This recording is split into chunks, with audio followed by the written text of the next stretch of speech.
সংসদ সদস্য গণপ্রজাতন্ত্রী সংগ্রামী বাংলাদেশের মাননীয় প্রধানমন্ত্রী জননেতা জনাব তারেক রহমান। বিসমিল্লাহির রহমানির রহিম। প্রিয় এলাকাবাসী, আসসালামু আলাইকুম। কেমন আছেন? এই যে এখানে এতক্ষণ কি করলাম জানেন? কি করলাম বলেন তো? আপনাদের বগুড়াবাসী, বিশেষ করে বগুড়া শহরের মানুষের বহুদিনের একটি আশা ছিল, বহুদিনের একটি প্রত্যাশা ছিল যে বগুড়া শহরটি একটি সিটি কর্পোরেশন হবে। আমরা 2001 সাল থেকে কাজ শুরু করছিলাম। নর্মালি সিটি কর্পোরেশনের যে সকল সুযোগ সুবিধা থাকে আপনারা দেখেছেন 2001 থেকে 2006 সাল পর্যন্ত আমরা ধীরে ধীরে সেইগুলোর ম্যাক্সিমাম বেশিরভাগ যেগুলো সুযোগ সুবিধা থাকে একটি সিটি কর্পোরেশন হলে সেই সুযোগ সুবিধাগুলো আমরা গড়ে তুলেছিলাম।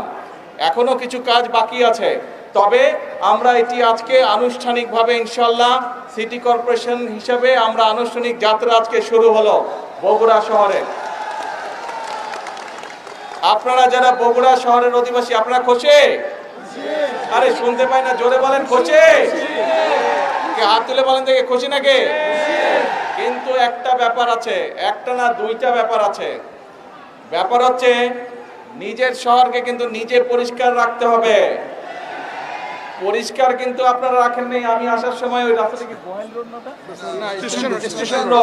স্টেশন রোডে দেখলাম দুই পাশে অনেক ময়লা। আমি প্রশাসনের সাথেও কথা বলেছি, কিন্তু প্রশাসনেরটা করবে, কিন্তু নিজের ঘর তো নিজেকে পরিষ্কার রাখতে হবে, তাই নয় কি?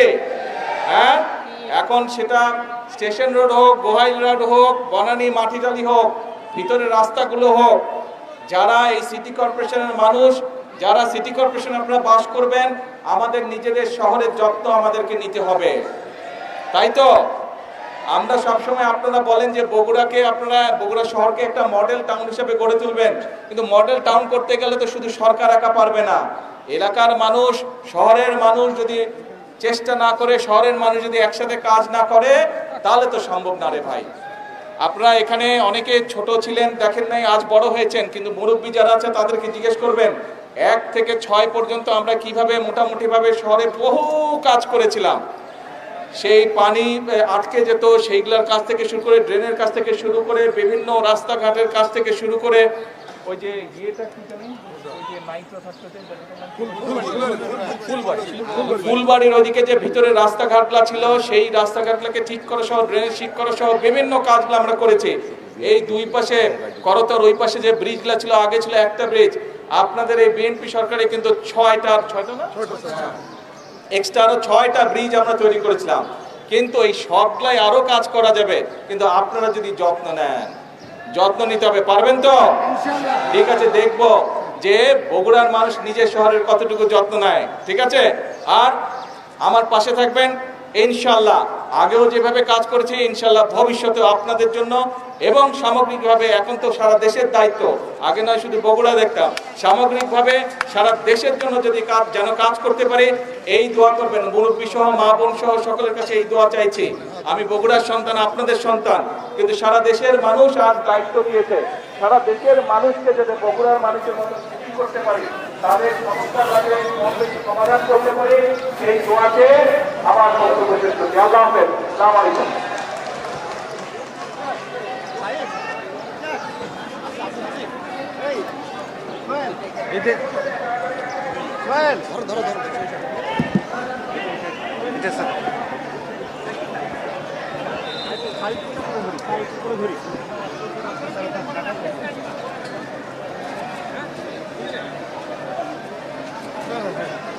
একটু দাঁড়ান স্যার, স্যার একটু থাকবেন স্যার, স্যার একটু থাকবেন স্যার, একটু স্যার,